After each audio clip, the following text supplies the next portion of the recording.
अस्सलामुअलैकुम वरहमतुल्लाहि वबरकातुहू। मैं मेमन हलीमा मोइद वाला। मोहतरम हज़रात, आज मैं आपको बताने जा रही हूँ अशराए ज़िलहज्जा की रोज़ों की फ़जीलत के बारे में और कुर्बानी किस पर वाजिब है उसके मसले मसाइल के बारे में। तो मुझे उम्मीद है आप सभी हज़रात ध्यान से तवज्जो देंगे। नहमदुहू व नुसल्ली अला रसूलिल करीम, अम्मा बाद। औज़ु बिल्लाहि मिनश शैतानिर रजीम, बिस्मिल्लाहिर रहमानिर रहीम। मोहतरम हज़रात, बुज़ुर्गों और मेरी प्यारी माँ और बहनों, रमज़ान को छोड़ के साल के सबसे बेहतरीन 10 दिन यानी अशराए ज़िलहज, ये साल के सबसे बेहतरीन दिन हैं और अभी ये दिन चल रहे हैं। तो इन दिनों में खूब इबादत करें, खूब दुआएं मांगे, सब मुसलमानों की भलाइयाँ मांगे अल्लाह ताला से, और इन दिनों में खूब जिक्र करें, अल्लाह ताला को राज़ी करें। तो मैं आपको कुछ हदीसें सुनाती हूँ।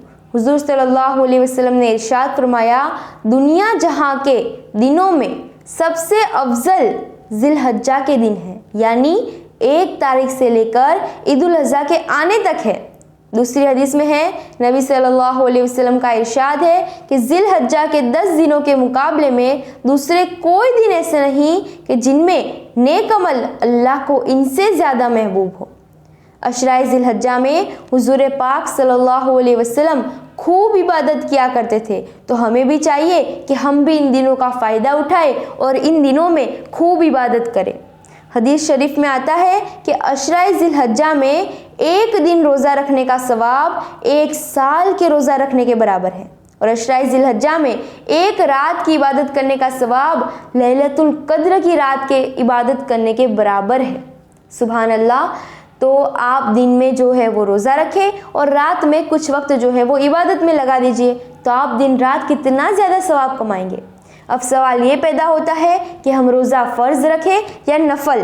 तो अशराए ज़िलहज्जा में नफ़िल रोज़ों का सवाब ज़्यादा है, लेकिन जो रोज़े हमारे छूट चुके हैं, जो हम पर फ़र्ज़ है, जो रमज़ान में फ़र्ज़ है हमारे ऊपर, लेकिन अगर वो रोज़े हमसे छूट गए हैं तो बेहतर ये है कि जो हमारे छूटे हुए फ़र्ज़ रोज़े हैं वो रोज़े अशराए ज़िलहज्जा में रखें।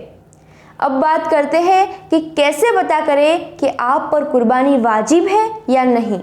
वैसे तो कुर्बानी कोई भी शख्स कर सकता है, जिसके ऊपर वाजिब हो उसको तो करनी ही है, लेकिन अगर कोई गरीब आदमी भी करना चाहे तो वो भी कर सकता है।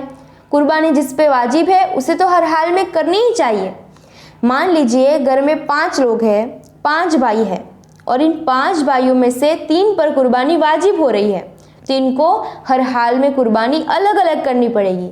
ये 3 भाई मिलकर एक बकरा ले आए तो ये कुर्बानी नहीं हो सकती, सबको अपनी अलग अलग कुर्बानी करनी पड़ेगी। एक छोटा जानवर सिर्फ एक आदमी की तरफ से ही होगा, उसमें 2 शरीक नहीं हो सकते, और बड़ा जानवर यानी जैसे भैंस होती है उसमें 7 लोग शरीक हो सकते हैं, एक आदमी का एक ही हिस्सा होगा। अब कुर्बानी जो है वो वाजिब है या नहीं कैसे पता करें, तो उसके लिए 5 चीज़ें काउंट करनी है आपको। इन 5 चीज़ों में से जितनी चीज़ें आपके पास है वो आप काउंट कर लें। कुर्बानी साहिब निसाब मर्द और औरत दोनों पर वाजिब होती है।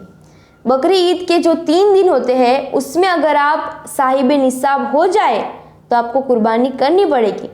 अब हम साहिब निसाब है या नहीं ये कैसे पता करें, तो सबसे पहले आप कागज़ और पेन लीजिए, और नंबर 1, अगर आपके पास सोना है तो जितना सोना है उतना लिख दीजिए, उतने पैसे लिख दीजिए आप। नंबर 2, फिर आप देखिए कि आपके पास चांदी है, जितनी चांदी हो वो लिख दीजिए। फिर नंबर 3, फिर आपके पास कैश कितना है, चाहे वो आपकी अलमारी में हो, बैंक में हो या किसी और के पास हो, टोटल आपको गिनना है कि आपके पास कितना पैसा है, चाहे वो कहीं भी हो, तो आप वो लिख दीजिए। फिर नंबर 4, अगर आप कोई बिज़नेस कर रहे हो तो उस बिज़नेस में कितने का सामान है वो लिख दीजिए। जैसे अगर आपकी कपड़ों की दुकान है तो जितने का माल सामान दुकान में है वो लिख दीजिए।